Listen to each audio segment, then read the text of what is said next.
ஆத்ம நண்பர்களே வணக்கம். நான் உங்கள் லலிதா. லைஃப்பில் எப்போ பார்த்தாலும் பிரச்சனை, இடியாப்பம் மாதிரியே ரொம்ப சிக்கலாக இருக்கா? உங்களை சுற்றி இருக்கிறவங்க பல பேர் டெவிலாகவே இருக்காங்களா?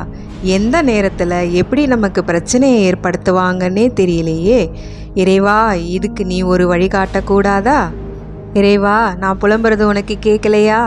என்னை இப்படி தனியாக புலம்பு விட்டுட்டியே. என்னங்க, சில நேரம் இறைவன் மேலே கூட கோபம் வருமே, சரிதானே?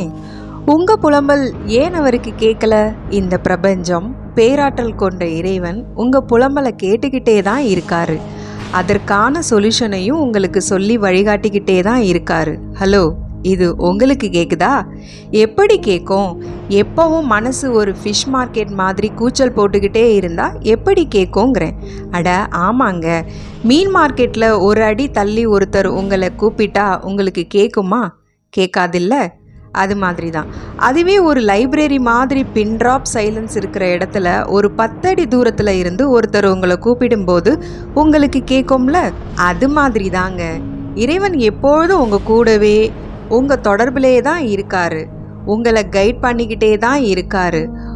உங்கள் மனசு ஒரு ஃபிஷ் மார்க்கெட் மாதிரி கத்திக்கிட்டேயும் கூச்சல் போட்டுக்கிட்டேயும் இருக்கிறதால தான் அவர் சொல்வது உங்கள் காதில் விழலை.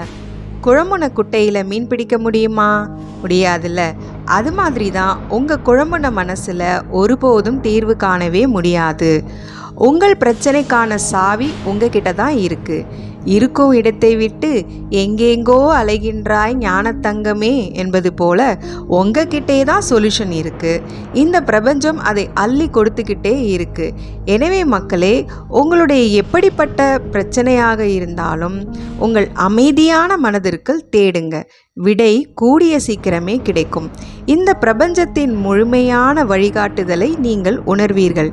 இந்த பிரபஞ்சத்தை முழுமையாக புரிந்து கொண்டு பயனடைங்கள். சரி, மனசு தெளிவாக இருக்க என்ன செய்கிறது? ஒன்றுமே இல்லைங்க. தினமும் யோக பயிற்சியும் தியான பயிற்சியும் செய்யும்போது இந்த இறைவன் உங்கள் தொடர்பில் இருப்பதை நீங்களே உணர்வீர்கள். என்ன மக்களே, இந்த பிரபஞ்சத்தோட வழிகாட்டுதலை உணர்ந்து கொள்ள தயாராகிட்டீங்களா? வாழ்க வளமுடன். நன்றி, வணக்கம்.